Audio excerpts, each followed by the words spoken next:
আসসালামু আলাইকুম ওলি স্যারের অনলাইন কোচিং এ সবাইকে স্বাগত। আজ আমরা ক্যাশ ফ্লো স্টেটমেন্টের 2 নাম্বার ক্লাস করব। ক্যাশ ফ্লো স্টেটমেন্ট অ্যাকাউন্টিং ডিপার্টমেন্টের জন্য খুবই গুরুত্বপূর্ণ একটা অধ্যায়। সেকেন্ড ইয়ারে ইন্টারমিডিয়েট অ্যাকাউন্টিং, থার্ড ইয়ারে অ্যাডভান্স অ্যাকাউন্টিং এবং ফোর্থ ইয়ারে ওয়ার্কিং ক্যাপিটাল ম্যানেজমেন্ট বইতে এই চ্যাপ্টারটা আছে। এবং আমরা যদি লাস্ট ইয়ার কোয়েশ্চেন গুলো দেখি তাহলে বুঝতে পারবো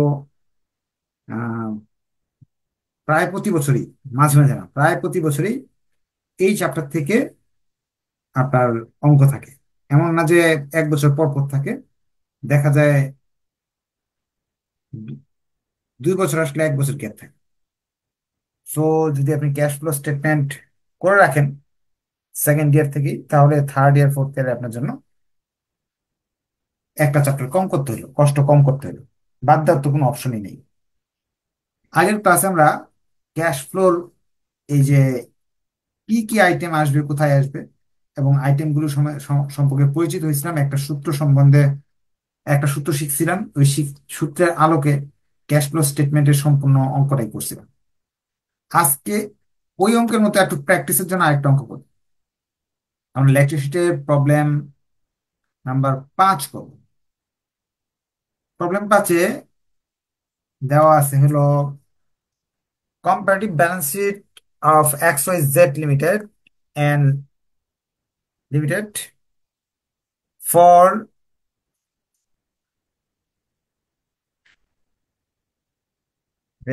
ইয়েগুলো হারাই গেছে, সব স্পেলিং মিস্টেক আছে। Comparative balance sheet of X Y Z company limited for the year ended 31 December 2012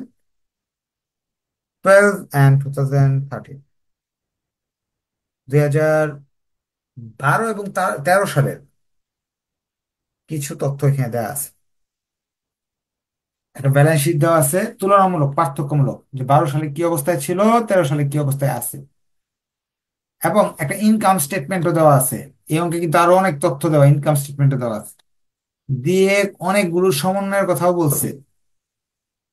বলার পর প্রশ্ন বলছে prepare cash flow under indirect or direct method. আমরা এতটুকু করবো, ইনডিরেক্ট মেথডে ক্যাশ ফ্লো তৈরি করবো।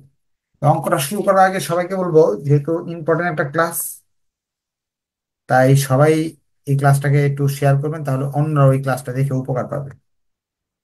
এবং আপনারা শেয়ার করলে আপনাদের প্রোফাইলে থেকে যাবে, পরবর্তীতে আপনারা এই ক্লাসটা বারবার বারবার দেখে নিতে পারবেন। এখন ক্যাশ ফ্লো করতে বললে এরকম একটা ঘর উপরে এই তথ্য লিখতে হয়, প্রতিষ্ঠানের নাম X Y Z, statement for cash flow indirect method for the year ended 31 December লিখতে হবে। পরে অ্যাকাউন্ট টাইটেল, টাকা টাকা এরকম ঘর লিখতে হবে। এগুলো সব ক্যাশ ফ্লোতে লিখতে হবে। পরে এই কথাগুলো লিখতে হবে, cash flow from operating activities, net income, এই পর্যন্ত সব সময় লিখতে হবে। এবং অ্যাডজাস্টমেন্ট, এই কথাগুলো সব অঙ্কে লিখতে হবে। যেহেতু লিখতে হবে আমি লিখে ফেলি।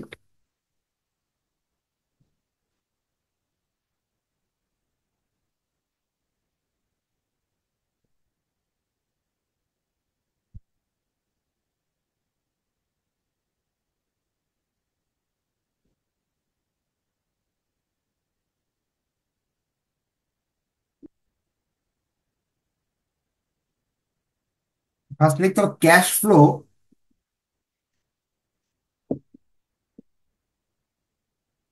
From, cash flows from operating activities, এই কথা লিখতে হবে। অর্থাৎ ব্যবসা চালানোর জন্য আপনার ব্যবসা চালাতে গিয়ে কত টাকা আসলো বা গেল।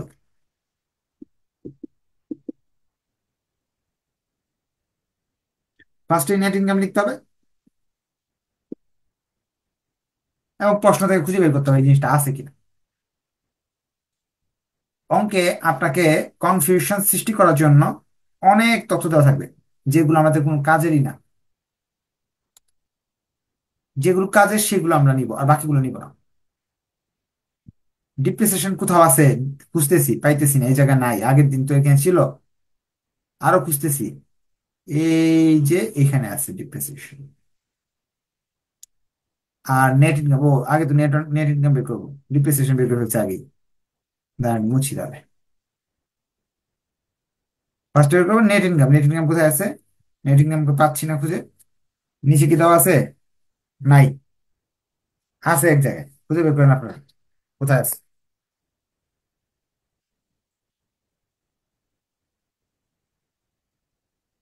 কমেন্টে লেখেন তো নেট ইনকাম কত।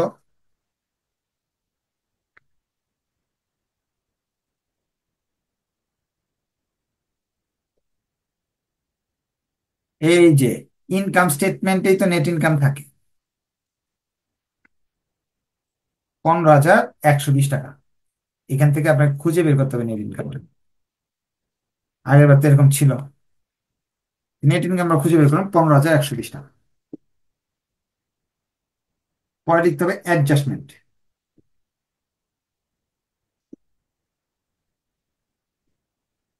অ্যাডজাস্টমেন্টে ফার্স্টে লিখতে হয় ডিপ্রিসিয়েশন। কিভাবে বুঝলাম?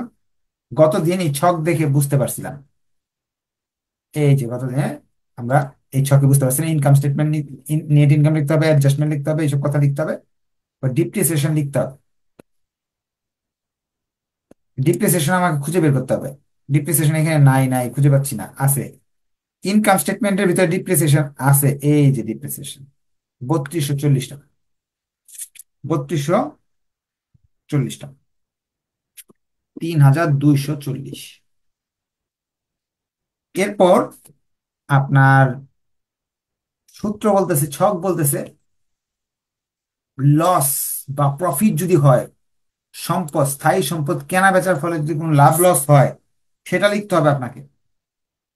তাহলে এই অঙ্কে যাই দেখবো স্থায়ী সম্পদ কেনা বেচার ফলে কোনো লাভ লস আছে কিনা। আছে, এই যে দেখেন,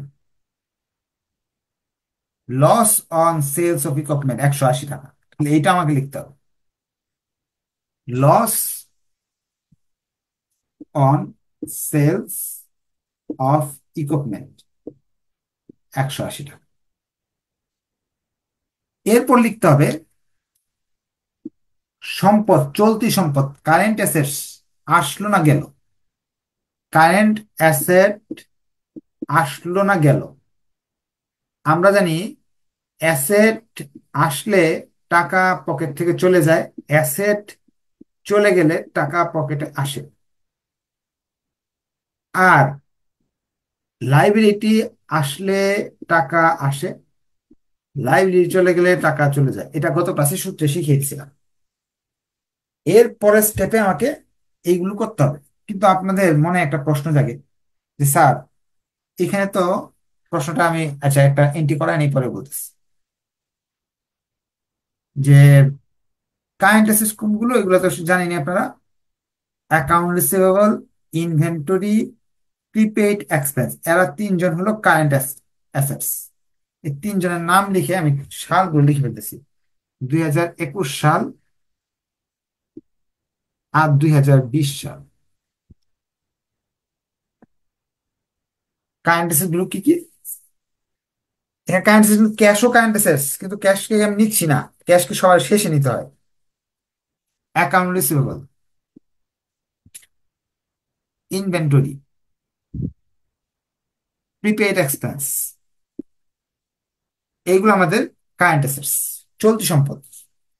চলতি সম্পদ হলো যেগুলো 1 বছরের মাঝে আপনাকে ভাঙাতে হবে, বা 1 বছরের মাঝে এইগুলো পরিবর্তন হয়। যেমন অ্যাকাউন্ট রিসিভেবল, দেনাদার। এই লোক যে, এই লোকের কাছে আপনি 2100 টাকা পান, সামনের বছর কি 2100 পাবেন? না। 3-4 মাসের মাঝে 2-4 বার টাকা সে দিবে, আবার মাল কিনে নিবে। ইনভেন্টরি, মজুদ মাল। 28,000 টাকার মাল ছিল, সারা বছর তো 28,000 মাল থাকবে না। মাল তো কেনা বেচা চলতেই থাকবে, বাড়তে থাকবে। প্রিপেড এক্সপেন্স, অগ্রিম টাকা দিয়ে রাখছেন, 1 বছরের জন্য কেউ অগ্রিম টাকা দিয়ে রাখেন। এই তিনটা হলো আমার অ্যাসেটস। এই যে অ্যাসেট গুলো 2020 সালে ছিল 2700 টাকার অ্যাসেটস, 21 সালের 2160 টাকার অ্যাসেটস। এই অ্যাসেট কি কমলো না বাড়লো? 2700 ছিল 21 হয়ে গেছে, কমে গেছে। কমলে কি বলে? অ্যাসেট কমে গেলে ক্যাশ প্লাস। তাহলে কমাকে বলা হয় ডিক্রিজ, কমাকে বলা হয় decrease. Decrease in account receivable কত কমলো? 2700 ছিল, এখন আছে 2160।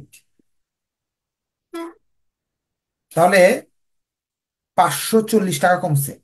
তাহলে প্লাস লিখলাম এখানে, প্লাস।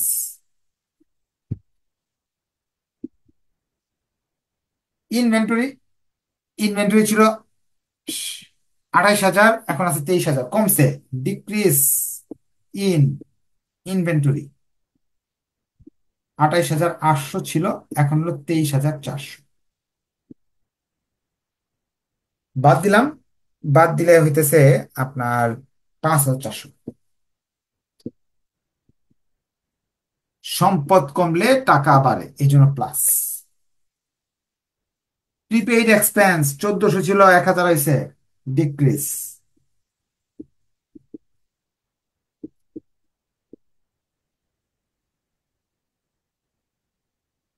কমলে কি করতে হবে? প্লাস করতে হবে।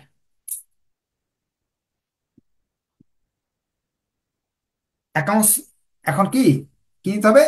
অ্যাসেট গুলো নিয়েছেন যেভাবে, লাইবিলিটি গুলো নিতে হবে। কারেন্ট লাইবিলিটি, কারেন্ট লাইবিলিটি কোনগুলো? যেগুলোতে 1 বছরের মধ্যে টাকা দিতে হবেই, তাদেরকে কারেন্ট লাইবিলিটি বলা হয়। যেমন বকেয়া, অ্যাক্রোড এক্সপেন্স, ইনকাম ট্যাক্স পেবল, এগুলো দিতেই হবে। অ্যাকাউন্টস পেবল, এই টাকাগুলো দিতেই হবে 1 বছরের মাঝে। তাহলে এগুলা তিনটা আমি বোর্ডে লিখে ফেলি বোঝানোর জন্য।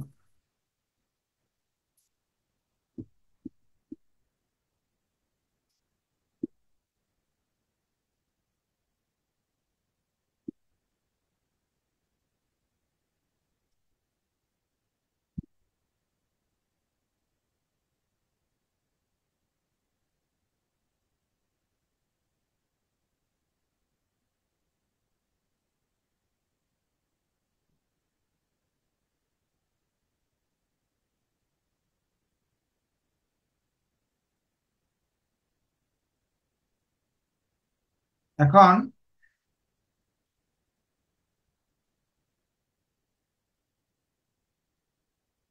দায়ের সঙ্গে নগদের সম্পর্ক হলো বিপরীত না। দায় বাড়লে টাকা বাড়ে, দায় কমলে টাকা কমে। তাহলে আগে ছিল 10,000, এখন হচ্ছে 9,000, কমে গেছে। ডিক্রিজ ইন অ্যাকাউন্টস পেয়েবল, 10,860, এখন আছে 9,360। 1500 কমছে। টাকা কমলে, দায় কমলে টাকাও কমে।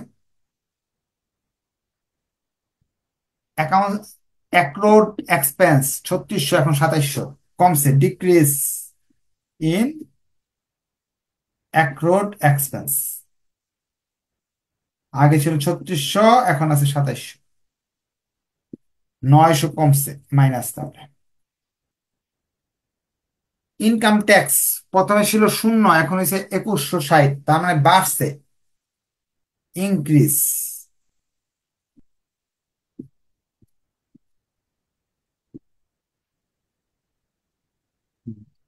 দায় বাড়লে টাকা বাড়ে।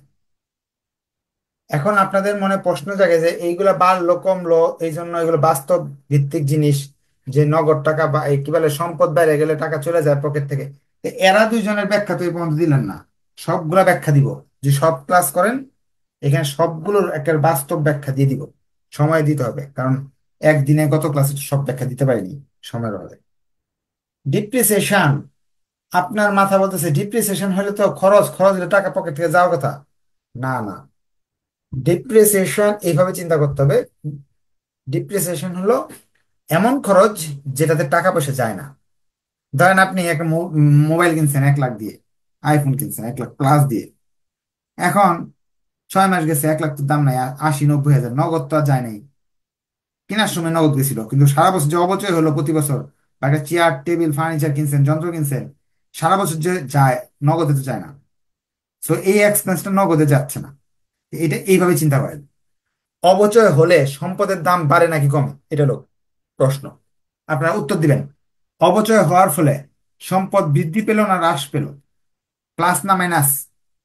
একটা জিনিসের অপচয় হইতে হলে সেই সম্পদটা মাইনাস হয়, মাইনাস মাইনাস এ মাইনাস সি প্লাস। এই জন্য ডিপ্রিসিয়েশন এক্সপেন্স হলে টাকা আসলো কিভাবে, এটা যুক্তি হলো এটা। ডিপ্রিসিয়েশন হওয়ার ফলে একটা সম্পদ হুম, কমে গেছে, কমে গেলে ক্যাশ প্লাস। সেম জিনিসটা যেমন লস হইলো, লস হইলো তো ভাই টাকা যায় পকেট থেকে, তাহলে প্লাস হইলো কিভাবে, লস অন সেলস। মাল বিক্রি, সম্পদ বিক্রি করার ফলে লস যে হয়, নগদে লস হয় না। কেনার সময় তো আপনার লাভে কিনছিলেন 1 লাখ দিয়ে, এখন 80,000 বিক্রি করতেছেন, 20,000 লস হয়েছে, নগদে লস হয় নাই। 20,000 তো পাইছে, 80,000 তো পাইছেন। এই লসটা এভাবে চিন্তা করতে হবে। লস হলে সম্পদের মান কমে যায়, সম্পদের মাইনাস হচ্ছে বলে ক্যাশ প্লাস। এই জন্য এই দুইটাকে আমি প্লাস লিখছি, মাইনাস লিখি নেই। যদি প্রফিট হইতো, profit on sales, profit,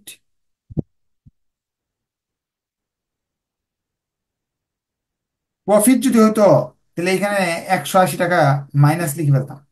profit হলে সাধারণত প্লাস হয়, কিন্তু এইভাবে চিন্তা করবেন, প্রফিট হলে সম্পদ বাড়ে, সম্পদ বাড়লে টাকা কমে, এই জন্য মাইনাস। ব্যাখ্যা আমি দিয়ে দিলাম। আমি আপনাদের বলছি, তিনটা মনে হয় ক্লাসের কথা বলছি, তিনটা ক্লাস করলে না কয়টা ক্লাস করে, 3-4টা ক্লাস করলে আপনি cash floor A to Z শিখে যাবেন। সবচেয়ে কঠিন অঙ্কটা আসলে আপনি ইনশাল্লাহ পারবেন। তাই যুগ বিয়োগ টান করে ফেলেন। এই সবগুলো আইটেমের যোগ করে ফেললাম এখানে। যোগ চলে আসলো 9,4,8,0। এটা থেকে এই দুটো আমি যোগ করলাম, 24,600। এই যে 24,600 টাকা আসলো, এটার নাম দিতে হবে net cash provided by operating activities. এগুলো গত ক্লাসে শিখিয়েছি, এই জন্য বই তো এগুলো দেওয়া আছে, এগুলো সংক্ষেপে লিখে দিলাম, সময় নষ্ট করলাম না। 24,600 net cash provided by, net cash provided by operating activities 24,600 শেষ। এখন আমাদের এর পরের স্টেপে যেতে হবে, B number step. B number step হলো cash flow from investing activities. সম্পদ কেনা বেচার ফলে টাকা কিভাবে আসলো কিভাবে গেল সেটা জানতে চাচ্ছি। সম্পদ কেনা বেচার ফলে, সম্পদ কেনা বেচার ফলে কত টাকা আসলো কত টাকা গেল সেটা আমরা জানবো। সম্পদ, স্থায়ী সম্পদ।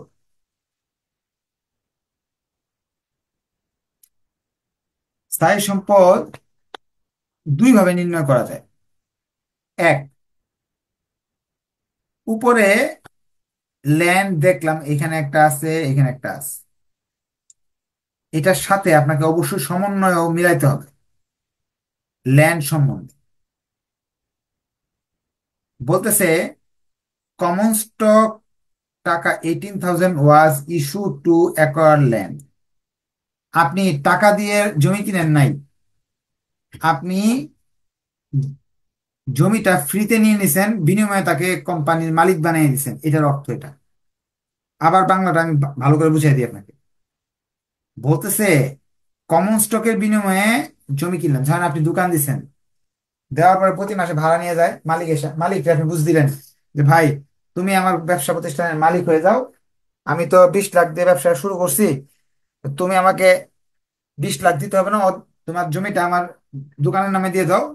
হ্যাঁ, তাহলে তোমার 20 লাখ দিতে হলো না, তুমি জমির মালিক আর আমি দোকানের টাকা দিলাম, তুমি 50% মালিক, আমি 50%। এরকম শেয়ার বিনিময়ে লেন, টাকা আসেও নাই যায় নাই, এই লেনদেনটা আমাদের এখানে আসবে না, ক্যাশ ফ্লোতে এটা আসবে না, এটা অনগদ লেনদেন। এই জন্য লেনদেন যে হইল, ল্যান্ড কম বেশি হইল যে, এইটাই যে 18,000 টাকা কম বেশি আছে না, এইটা আমার অঙ্কে আসবে না, আনতে হবে না। এখন ইকুইপমেন্টের বিষয়টা একটু আমরা চিন্তা করবো। ইকুইপমেন্ট আছে এখানে 28,000, 28,800, এদিকে কোনো কিছুই নাই ইকুইপমেন্ট। সমন্বয় অবশ্যই আপনাকে জানতে হবে, সমন্বয় কি বলছে। সমন্বয়ে তারা বলতেছে ইকুইপমেন্ট কস্টিং 3600 ওয়াজ সোল্ড 3,060। সমন্বয় যে স্পষ্ট আপনাকে স্পষ্ট ভাষায় বলে দেয় আপনি জিনিস বিক্রি করছেন, স্থায়ী সম্পদ কেনা বেচা করছেন, হ্যাঁ, তাহলে আপনার আর চিন্তা নাই, আপনি ওই টাকাটাই লিখে ফেলবেন। বলছে যে ইকুইপমেন্ট 3600 টাকা ছিল, পুরাতন ইকুইপমেন্ট, যা 3060 টাকা বিক্রি করছেন, তাহলে পকেটে কিন্তু 3060 টাকা আসছে। When the book value of the equipment was 3240, ওইটা খাতায় লেখা আসলো 3240 টাকা, কিন্তু 3060 টাকা আপনার পকেটে আসছে। টাকা আসা যাওয়া নিয়ে তো আমার কাজ কাজ। আমি এখানে লিখবো equipment, sales of equipment, sales of equipment, equipment বিক্রি করাতে পকেটে টাকা আসছে 3060 টাকা, তাই যুগ, অথবা ইকুইপমেন্ট বিক্রি করলে সম্পদ কমে যায়, ক্যাশ প্লাস হয়, এই জন্য এটা প্লাস লিখছি। পারচেস করলে সম্পদ বাড়ে, সম্পদ বাড়লে টাকা কমে, সম্পদ কিনতে গেলে টাকা যায়। সমন্বয় যদি স্পষ্ট বলে দেয় যে তুমি ইকুইপমেন্ট কিনছো 32,400, তাহলে আর উপরে থেকে দেখার প্রয়োজন নাই, 28,800 টাকা আর দেখার প্রয়োজন নাই।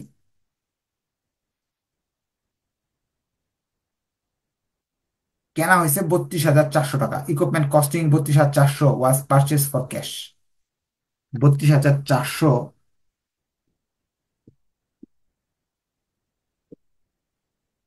কি হলো, কেনা হলো, তার মানে মাইনাস, বাড়লে মাইনাস, তাহলে টোটাল টাকা আসলো 29,340 টাকা। 29,300,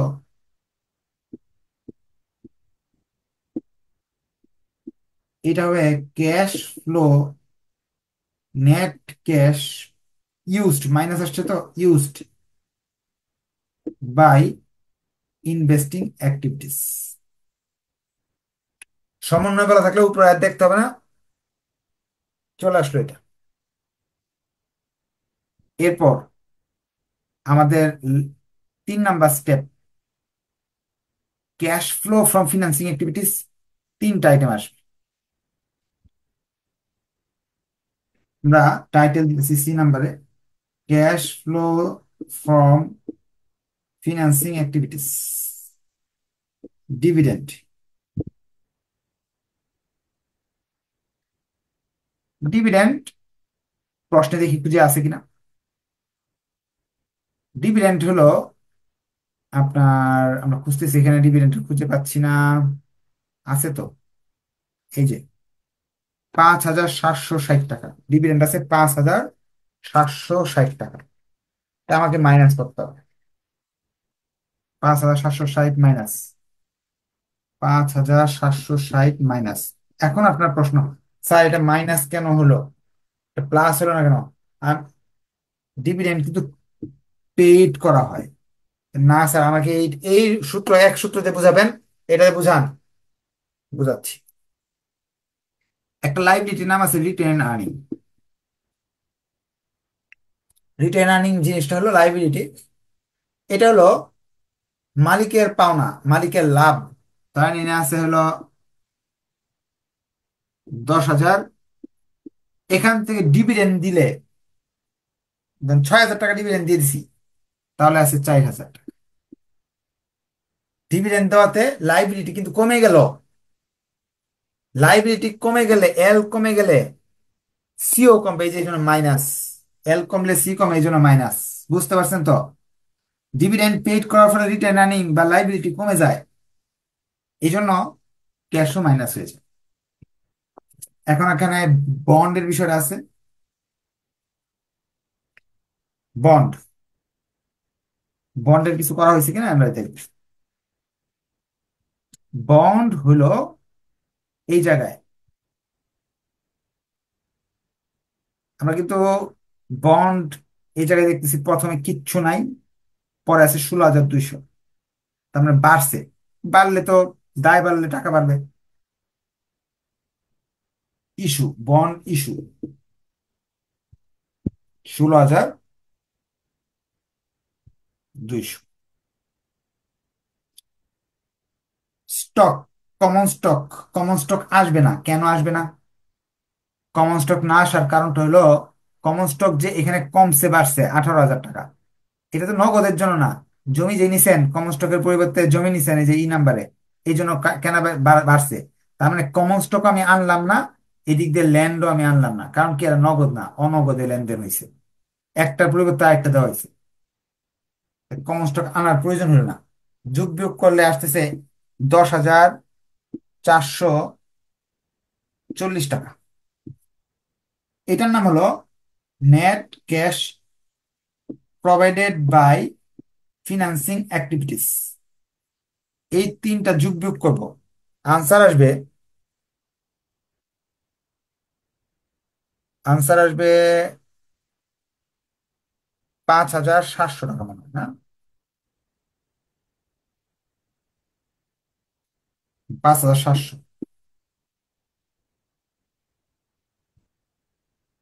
এখন ইন্ডে ক্যাশ ক্যাশ ব্যালেন্স ওপেনিং যেটা আছে, ক্যাশ ব্যালেন্স ওপেনিং এই যেটা,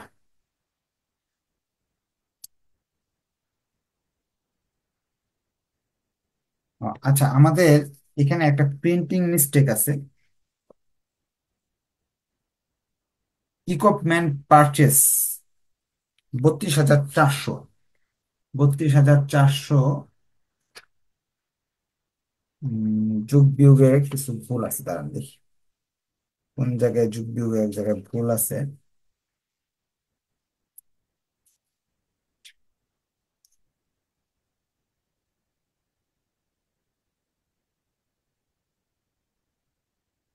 28,620, 28,620 যোগ বিয়োগটা একটু সবাই করবেন, হ্যাঁ। ওই 24,000 যেটা হয়েছিল, 24,600 না, এই 24,600 যোগ বিয়োগটা আপনার 24,600 ঠিক আছে। এই দুটো যোগ বিয়োগ কি আছে ঠিক আছে দেখেন তো। এটা উম, আমি একটু দেখে নিই, একটু প্রিন্টিং মিস্টেক আছে কোন জায়গায় জানি। 32,400, 32,400 বিয়োগ 30,060, হ্যাঁ ঠিক আছে এটা। আর একটা 16,200 বিয়োগ 57,60, এটাও ঠিক আছে। 10,400, 10,400 থেকে বিয়োগ করবো 29,340 যোগ 24,600, 5,800 ঠিক আছে। তাহলে আমাদের ওপেনিং, এটা হলো cash increase, opening cash, beginning cash যা আছে এটা লিখব। বিগিনিং আছে 28,620 টাকা, 28,620, 20, 6 আর 7, 3 হাতে হলো এক, এক আর এখানে হলো আহ যোগ করে ফেলি, 28,620 টাকা, 34,320 টাকা, 34,320 টাকা। আচ্ছা, 34,320, তাহলে এই জায়গায়, এই জায়গায়, এই জায়গায় যে 34,380 না, এটা 20 হবে। হুম। অথবা আমার মনে হয় এই জায়গায় টাকাটা ভুল আছে, 180 টাকা না কোথায়, এক জায়গায় যুগ যুগে একটা ভুল আছে, এই জন্য 60 টাকা কম পড়ে। হ্যাঁ, আপনারা একটু দেখে নিন, এই যে এখানে আপনি ঠিক করে নিন, এই 80-র জায়গায় 20 বানায় নিন, 60 টাকার ডিফারেন্সটা, ঠিক আছে। তাহলে আমাদের হলো এই অঙ্কটার মাঝে মাঝে আমরা আবার রিভাইজ দিয়ে দিলাম। কি রিভাইজ দিয়ে দিলাম? প্রথম অঙ্কটা রিভাইজ দিয়ে দিলাম, হ্যাঁ।